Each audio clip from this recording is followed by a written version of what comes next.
मेरा नाम मुनिया है। मैं 7वीं कक्षा की छात्रा हूँ। मैं गवर्नमेंट सीनियर सेकेंडरी स्कूल में पढ़ती हूँ। गांव रामबास, जिला चरखी दादरी है। मैं आज आप सभी को गांधी जी का परिचय देना चाहती हूँ। महात्मा गांधी जी का जन्म 2 अक्टूबर 1869 को गुजरात के पोरबंदर नामक स्थान पर हुआ था। वे भारत के स्वतंत्र संग्राम के महान नेता ही नहीं बल्कि विश्व के प्रसिद्ध नेताओं में से एक थे। गांधी जी अहिंसा के भी पुजारी थे। उनकी माता का नाम श्रीमती पुतलीबाई था तथा पिता का नाम करमचंद गांधी था। हम महात्मा गांधी को राष्ट्रपिता या बापू के नाम से भी जानते हैं। महात्मा गांधी जी का पूरा नाम मोहनदास करमचंद गांधी था। महात्मा गांधी जी ने अपनी प्रारंभिक शिक्षा पोरबंदर में तथा माध्यमिक शिक्षा राजकोट से प्राप्त की। महात्मा गांधी जी ने इंग्लैंड जाकर अपनी वकालत की परीक्षा पास की। महात्मा गांधी जी ने जब यह परीक्षा पास की तब अंग्रेजों का शासनकाल था और महात्मा गांधी जी ने साबरमती आश्रम की स्थापना की। उस आश्रम में गांधी जी सुबह आटा पीसने के काम में लग जाते थे और गांधी जी घर में रोटी बनाने के लिए महीन या मोटा आटा भी खुद तैयार कर लेते थे। महात्मा गांधी जी ने साबरमती आश्रम में पिसाई का काम भी जारी रखा था और इसके साथ गांधी जी ने कुछ नियम भी बना रखे थे कि सत्य का पालन करो, झूठ मत बोलो और अहिंसा के पुजारी बनो। इन सभी बातों का पालन करना सिखाया था तथा आश्रम में छात्र सुबह की प्रार्थना के बाद गांधी जी रसोई घर में जाते और सब्जी छीलने के कार्यों में लग जाते। गांधी जी को शारीरिक मेहनत का काम करते समय कोई भी शर्म नहीं आती थी। वे काम को लगातार करते और खुश होकर करते थे।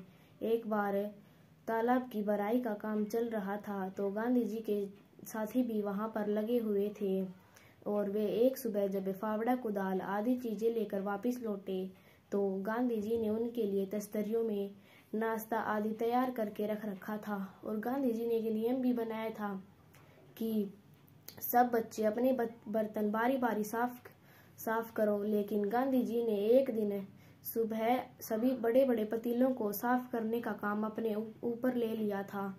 जब तक बर्तन एकदम चमक नहीं जाते गांधी जी को बिल्कुल संतोष नहीं आता था। और एक बार गांधी जी अपने किसी जरूरी कार्य से लंदन भी गए थे। लंदन जाने के बाद वहां के छात्रों ने उन्हें भोज में निमंत्रित किया था।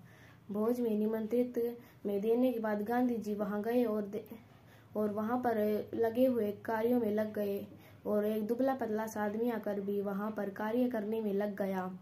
लेकिन जब छात्रों ने ध्यान दिया कि गांधी जी नहीं आए हैं तब वहां के बड़े नेता आए और देखते हैं कि ये और कोई नहीं बल्कि हमारे शाम के भोज में निमंत्रित हमारे सम्मानित अतिथि गांधी जी हैं।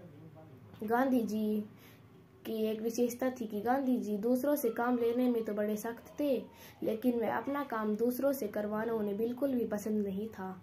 एक बार गांधी जी गांव के दौरे पर गए तो उन्हें कुछ अपने पत्र पूरे करने थे लेकिन लालटेन में तेल खत्म होने के बाद उन्होंने चंद्रमा की रोशनी में अपने पत्र पूरे किए लेकिन अपने किसी भी सोते हुए साथी को परेशान तक नहीं किया।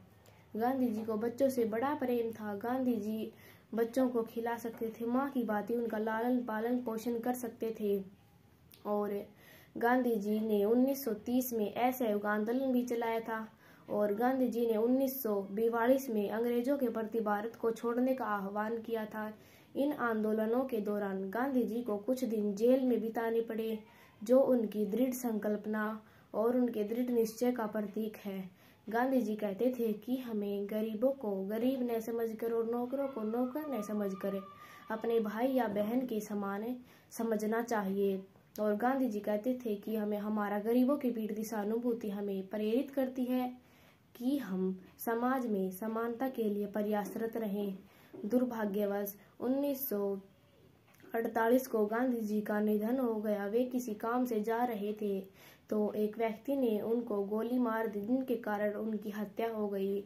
गांधी जी को 3 बंदर भी भेंट में मिले थे जो उनकी मृत्यु के बाद दिल्ली में स्थापित किए गए हैं। और गांधी जी ने जो परिकल्पनाएं हमें देखी थी वह परिकल्पनाएं आज भी हमारे दिलों में जीवित हैं, भले ही गांधी जी अभी जीवित न हों। गांधी जी के वे 3 मंत्र हमें सिखाते हैं कि बुरा मत सुनो, बुरा मत देखो और बुरा मत बोलो। और गांधी जी ने मरते मरते नारे भी दिए थे कि करो या मरो उनका एक प्रसिद्ध नारा है। धन्यवाद।